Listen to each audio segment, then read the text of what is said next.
नमस्कार, मैं हूं आपके साथ मयंक। तो देखिए, ईरान से बड़ी खबर। ईरान में सेना के काफिले पर हमला हुआ है और इससे काफिले की 2 गाड़ियों को बड़ा नुकसान हुआ।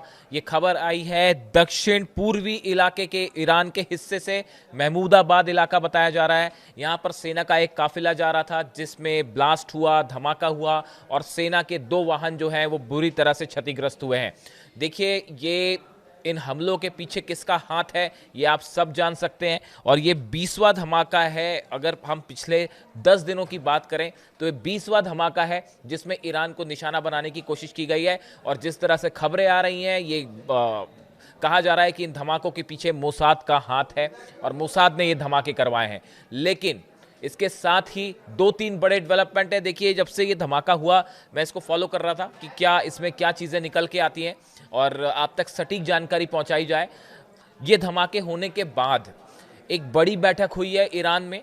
ईरान की सेना के जितने बड़े अधिकारी थे वो इस बैठक में शामिल हुए। देखिए, अब से पहले जितने भी धमाके हुए हैं ईरान में, वो धमाके ऐसे हुए हैं जिसमें सीधे तौर पर सेना को निशाना नहीं बनाया गया। वो एक मॉल में धमाका होता है, बंदर अब्बास में एक बिल्डिंग में धमाका हुआ।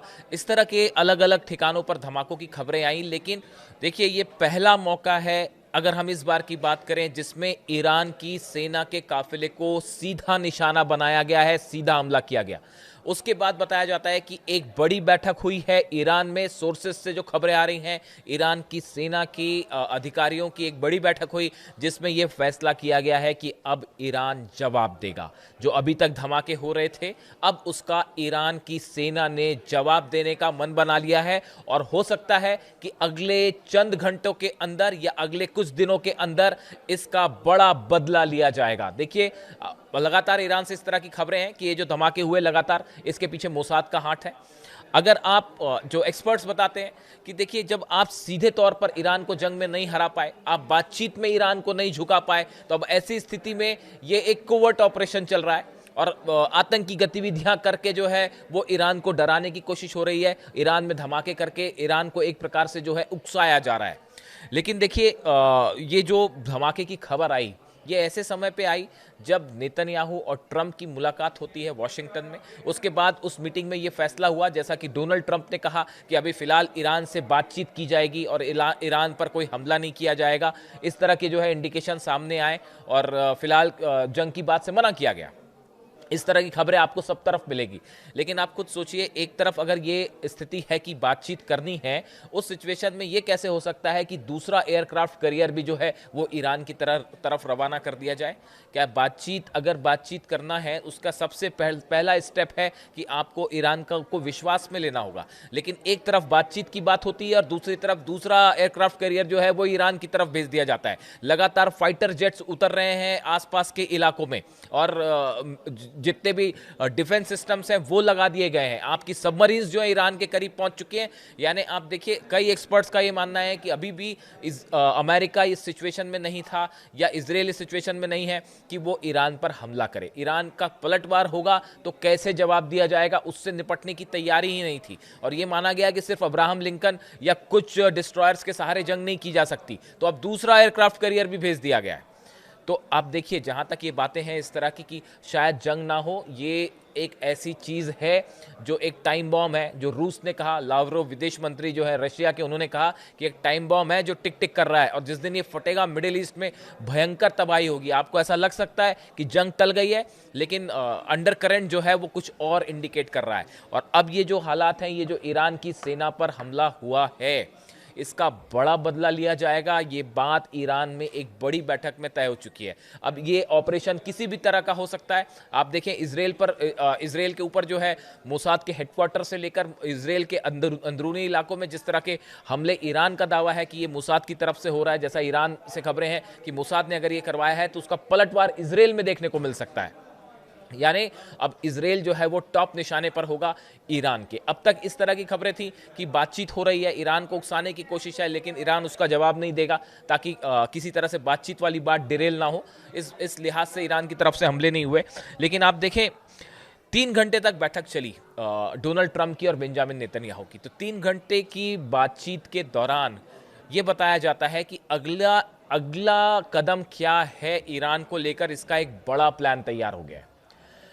इस बैठक के पहले मैंने आपको पहले भी बताया कि एक बड़ी बैठक हुई थी जिसमें नेतन्याहू शामिल थे, विटकॉफ शामिल थे, कुशनर शामिल थे और डोनाल्ड ट्रंप के सब वॉर एडवाइजर्स शामिल थे।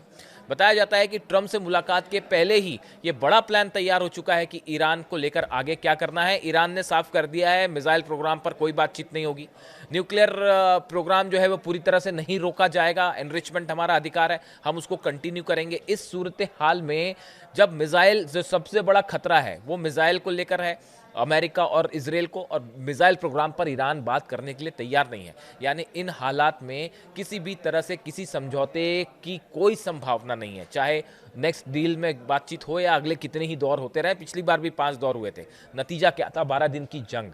अब ये जो सेना के काफिले पर हमला बताया जा रहा है, ये ऐसा मौका है जो एक बार फिर टर्निंग पॉइंट साबित हो सकता है इस पूरे एपिसोड का, जो इस बार अमेरिका और ईरान के बीच में है। सेना पर सीधा हमले का मतलब है ईरान को आपने सीधा चैलेंज किया है। और ईरान इस पूरे, अगर आप पिछले 2-2.5 महीने का इतिहास देख लें, हर मौके पर ईरान 20 साबित हुआ है अमेरिका और इजराइल के ऊपर, और हर बार एक कदम आगे बढ़ के जवाब दिया है। और ये बताओ, जैसी कि अब तो खबरें भी हैं इस तरह की कि ईरान की तरफ से कोई बड़ा ऑपरेशन हो सकता है।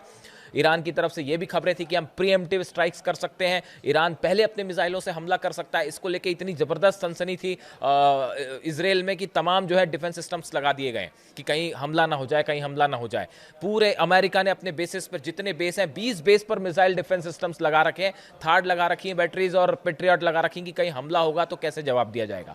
अमेरिका के जो विदेश मंत्री हैं मार्को रूबियो, वो भी ये कह चुके हैं कि इस बार कहीं ईरान पहले हमला ना कर दे। यानी ईरान का जो एग्रेसिव मैं लेबनान के कोला एरिया में हूं और आप देख सकते हैं कितनी तबाही हुई है। इस बार इस सेना के काफिले पर हमले का ईरान जरूर जवाब देगा और अगले 24 से 48 घंटे बेहद अहम है। नजरें बनाए रखिए इजराइल में क्या होता है। देखिए, कोई किसी ने क्लेम नहीं किया, ना इजराइल की तरफ से कुछ कहा गया, ना ईरान की तरफ से कुछ कहा गया, बट सेना, ये जिस तरह से हमला हुआ, ये बड़ा धमाका था और काफ़ी दूर तक इसकी आवाज़ भी सुनाई दी गई, स्मोक दिखाई दिया। इसकी वीडियो जो है सोशल मीडिया पे वायरल भी है और ये बड़ा धमाका था और सीधा सेना को निशाना बनाया गया। उसके बाद ईरानी सेना, IRGC बेहद गुस्से में बताई जा रही है, खासकर कमांडर्स गुस्से में हैं। और जिस तरह के बयान ईरान की सेना के कमांडर्स की तरफ से आए, उसको देखते हुए ऐसा लगता है कि एक बार फिर मिडिल ईस्ट में हालात बिगड़ सकते हैं और ऐसी कोई भी घटना एक बड़े जंग के लिए एक चिंगारी का काम कर सकती है। अब इस पूरे सिचुएशन में क्या अपडेट होता है, ईरान की तरफ से क्या प्रतिक्रिया आती है, ईरान की तरफ से क्या कदम उठाए जाएंगे। आजकल प्रतिक्रियाएं कम आ रही हैं, कदम पहले उठा दिए जाते हैं। तो आपको कई घटनाओं को सिर्फ इशारों में ही समझना पड़ेगा और हालात पर नजर बनाए रखनी होगी कि इजराइल में कहीं कुछ बड़ा तो नहीं होता। इससे जुड़ा जो भी अपडेट होगा मैं आप तक पहुंचाऊंगा। Thank you so much.